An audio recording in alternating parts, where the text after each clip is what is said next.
Hello student, welcome back to chemistry with Richa. कैसे हैं आप सब स्टूडेंट? लास्ट क्लास में हम डिस्कस कर रहे थे colligative properties of the solution. आज हमारा सॉल्यूशन चैप्टर का 12th लेक्चर है या 12th क्लास है। स्टूडेंट, बहुत अच्छा आपका फीडबैक मिला। जैसे मैंने लास्ट टाइम आप लोगों को कहा था कि आप कम से कम पूरा वीडियो देखिए ताकि आपके टॉपिक क्लियर हो सकें, और आप लोगों ने बहुत अच्छे से फॉलो किया और मैं आगे उम्मीद करती हूँ कि इसी तरह से आप सारी वीडियो को प्रॉपरली लाइक करेंगे और पूरी तरह से पूरा वॉच करेंगे ताकि आपके सारे कंसेप्ट्स क्लियर हो सकें। चलिए let start. In the last class we are discussing colligative properties of solutions. There are 4 colligative properties of the solution: relative lowering of vapor pressures, the elevation of boiling point, the depression of freezing point, and last is osmotic pressures. Last class में मैं आपको बता चुकी हूँ what is the colligative properties, और इसकी एक first जो था relative lowering of vapour pressure, ये मैं समझा चुकी हूँ। अब हम इसका नेक्स्ट लेंगे the elevation of boiling point. Let's see what are the elevation of the boiling point.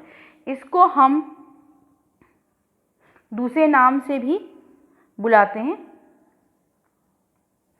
ebullioscopy. It's also called ebullioscopy. What happened? जब किसी भी आप लिक्विड को गर्म करते हैं तो वह एक definite pressure, vapour pressure create करता है, और एक लिमिट के बाद उसका वेपर प्रेशर जो होता है एटमॉस्फेरिक वेपर प्रेशर के अकॉर्डिंग हो जाता है कंटिन्यूस हीट करने पे। तो उस कंडीशंस को उसको हम क्या बोलते हैं, जब उसका बॉइलिंग पॉइंट या वेपर प्रेशर और सॉल्यूशन का और एटमॉस्फेयर प्रेशर एक दूसरे के बराबर हो जाते हैं, तब उस कंडीशन को हम उसका बॉइलिंग पॉइंट बोलते हैं। अब in case of the definition अगर मैं लिखना चाहूँ तो क्या लिखूंगी? देखिए, the temperature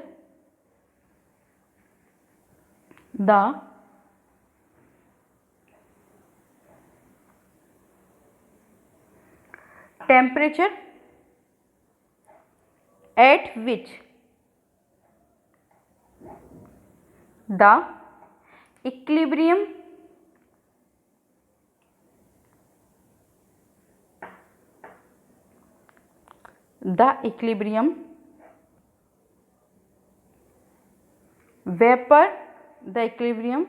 vapor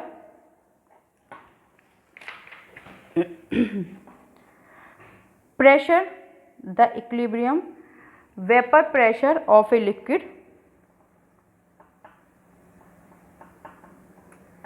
become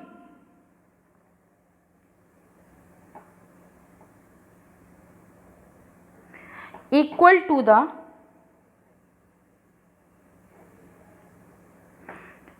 atmospheric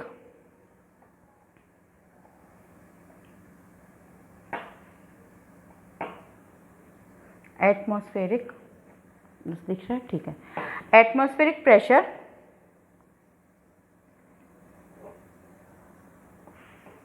is called the boiling point of liquid. The boiling point of a liquid. If I see an example, let's see. The boiling point of water, pure water, is, okay, pure भी लिख देती हूँ मैं। The vapour pressure of pure water is 373 kelvin, means 100 degree centigrade. It means the vapour pressure of pure water would be equal to atmospheric pressure, यानी 100 degree centigrade पे या 373 kelvin पे आपका वाटर का वेपर प्रेशर जो है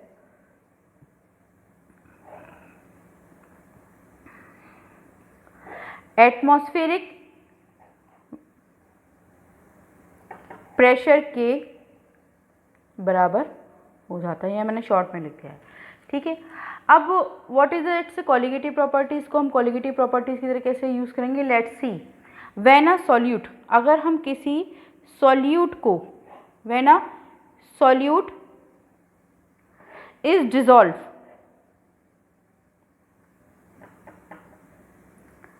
are dissolve in a solvent. अब किसी सॉलिड को अगर हम सॉल्वेंट में डिजॉल्व करते हैं, it's boiling point, it's boiling, okay ठीक है, ठीक आ गया।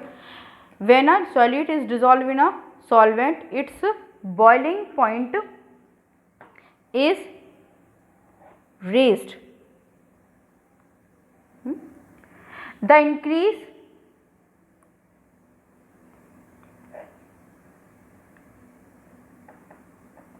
of boiling point, the increase of boiling point thus obtained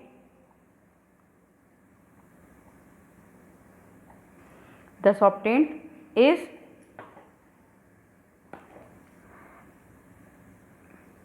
referred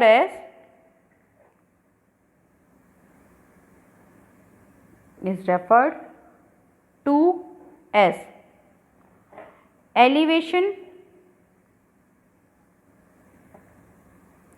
of boiling point। तो that is the means of elevation of boiling point। मान लीजिए कोई भी आपका अगर प्योर सॉल्वेंट है, उस प्योर सॉल्वेंट के अंदर अगर हम लिटिल अमाउंट में किसी भी सॉल्यूट को मिक्स करते हैं, तो जाहिर सी बात है उसके टेम्परेचर्स में या उसके बॉइलिंग पॉइंट में अंतर आ जाता है।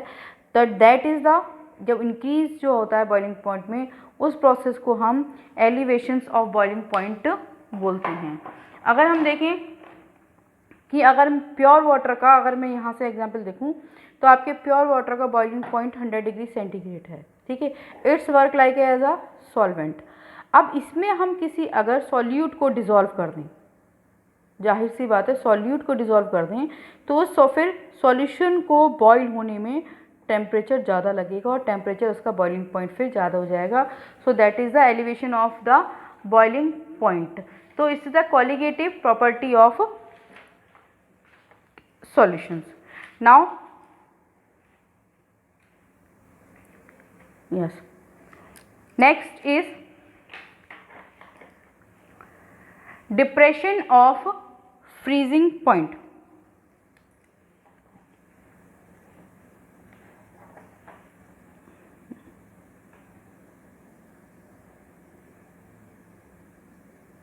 depression of, कैमरा सेट नहीं हुआ, बस अब ठीक है। Depression of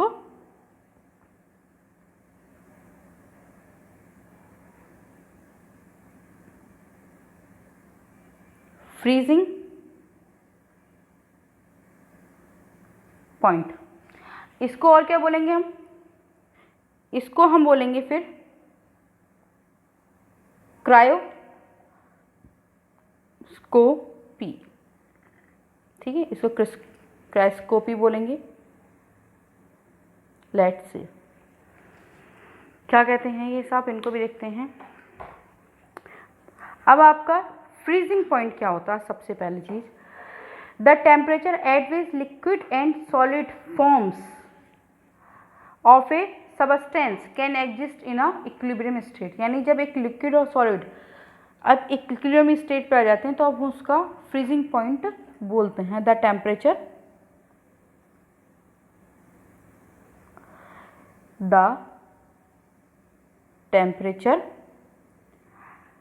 at which the liquid and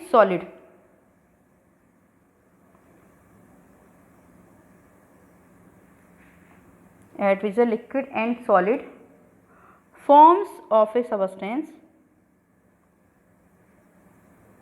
forms of a substance can exist together in a equilibrium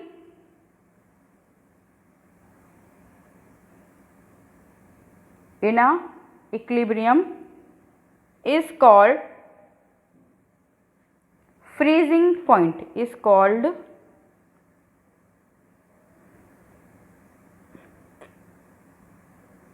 freezing point of the substance. Okay,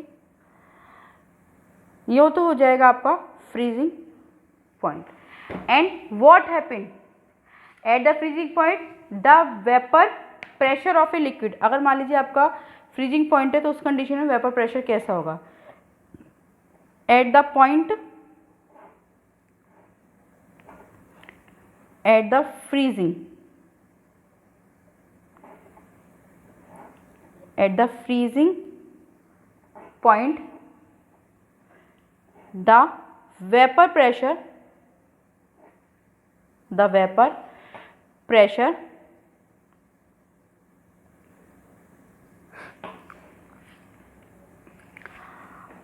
of a liquid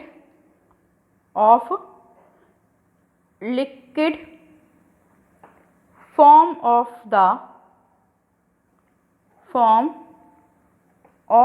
the substance is equal to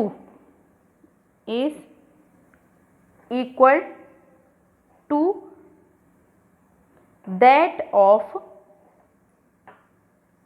its solid form.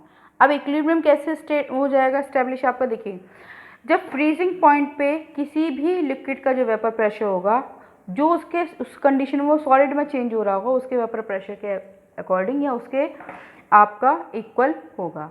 अब how is the depression of freezing point is created? Let's see.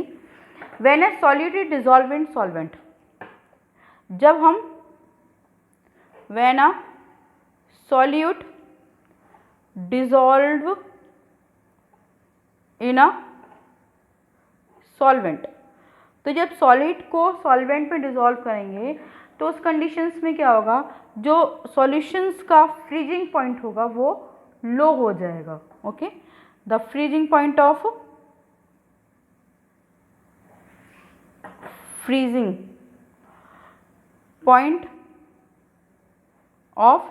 Solution.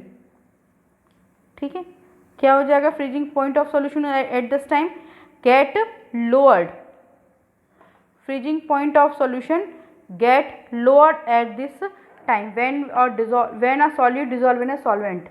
यानी अब जब आप pure solvent को आप freeze करेंगे तो उस समय उसका फ्रीजिंग पॉइंट क्या होगा? थोड़ा नॉर्मल होगा, जो भी होगा. और जैसे ही हम उसमें कोई भी सॉल्यूट डिसॉल्व करेंगे तो उसका फ्रीजिंग पॉइंट कैसा हो जाएगा? लो हो जाएगा. यानी जिस नॉर्मल टेम्परेचर पे कोई भी सॉल्यूट फ्रीज हो रहा है उससे और कम टेम्परेचर पे वो फिर फ्रीज होगा उसमें, अगर हम सॉल्यूट डिसॉल्व कर देंगे. तो फिर उस कंडीशंस को हम क्या कहेंगे कि जब आपका lowering of freezing point at that condition, तो lowering of freezing point, lowering of freezing point is called, क्या कहलाएगा फिर? lowering of is called depression of freezing point.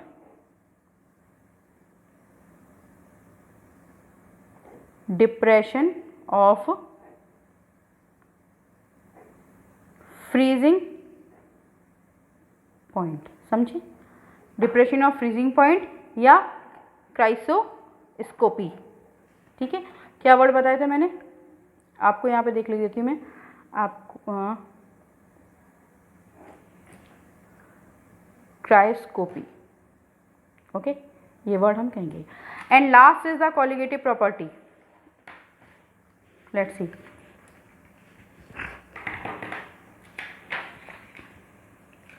It is the osmotic pressure. Okay. Fourth is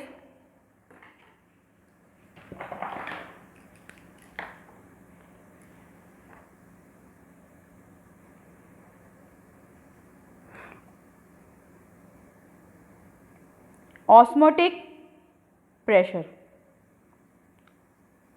Firstly, I define you what is the osmotic pressure. The tendency of a solutions, okay,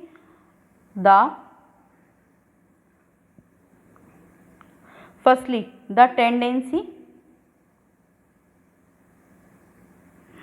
of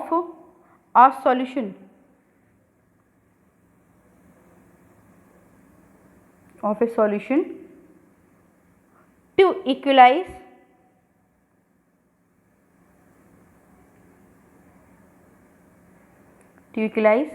concentration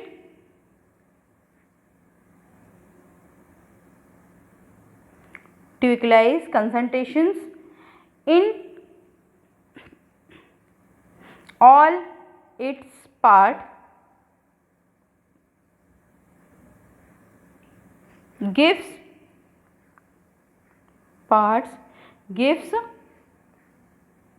rise to another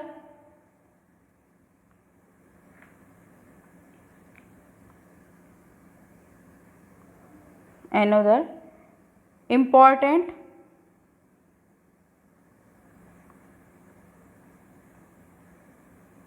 phenomenon known as osmosis. Firstly, I told you about the osmosis. The tendency of solution equalize concentration in all its part. जब आपका solutions यानी solvent, पहले सबसे पहले हम solute के अंदर क्या होता है, सॉल्यूट, और जब सॉल्वेंट को, प्योर सॉल्वेंट के अंदर सॉल्यूट को मिक्स करते हैं तो उसके पार्टिकल्स क्या होते हैं, एक दूसरे के साथ कंसंट्रेशंस में मिक्स होके एक इंपॉर्टेंट फिनोमेना देते हैं, एक दूसरे के प्रेशर के साथ मिक्स होते हैं या एक कंसंट्रेशन के साथ जब मिक्स होते हैं तब उस फिनोमेना को हम ऑस्मोसिस प्रोसेस बोलते हैं। और प्रोसेस को यानी tendency of solution equalize concentrations in all parts, यानी जब सॉल्यूशंस के डिफरेंट सॉल्यूशन अगर मिक्स करें तो उसके कंसंट्रेशंस जो होती है एक दूसरे के साथ जब मिक्स होने के बाद इक्वलाइज हो जाती है, तब उस प्रोसेस को या उस कंडीशंस को हम ऑस्मोसिस बोलते हैं। और उस कंडीशंस में जो प्रेशर क्रिएट होता है उसको हम ऑस्मोटिक प्रेशर्स बोलते हैं। ओके, अभी अगर हम देखें कि solutes particles present in a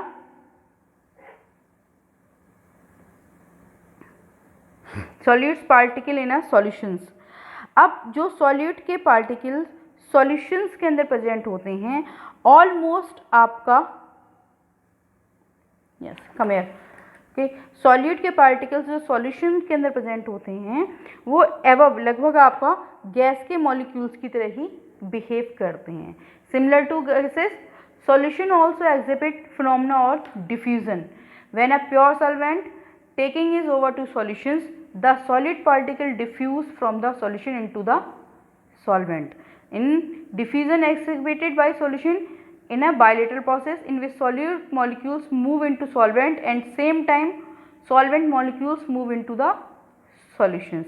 Okay, and the अब इसमें बताया कि उसमें से यहाँ तक आगे आपका प्रेशर होता है और जिससे प्रेशर क्रिएट होगा उसको हम क्या बोलेंगे, ऑस्मोटिक आपका प्रेशर्स बोलते हैं। अब जब डिफरेंट टाइप के हम इसमें सॉल्यूशंस यूज़ करते हैं तो उसमें क्या होता है कि आपका इसमें प्रेशर्स में, ऑस्मोटिक प्रेशर्स में चेंज आ जाता है। ठीक है, अगर आपके सॉल्यूशंस के कंसंट्रेशंस में अगर चेंज करेंगे या इसमें कुछ और अमाउंट में सॉल्यूट मिक्स करेंगे, ठीक है, तो इसके ऑस्मोटिक प्रेशर्स में चेंज आ जाएगा और ये इसकी कोलिगेटिव प्रॉपर्टीज़ होगी। ओके स्टूडेंट, कोलिगेटिव प्रॉपर्टीज़ आपकी यहाँ ख़त्म हो गई। आज के लिए इतना ही, थैंक यू।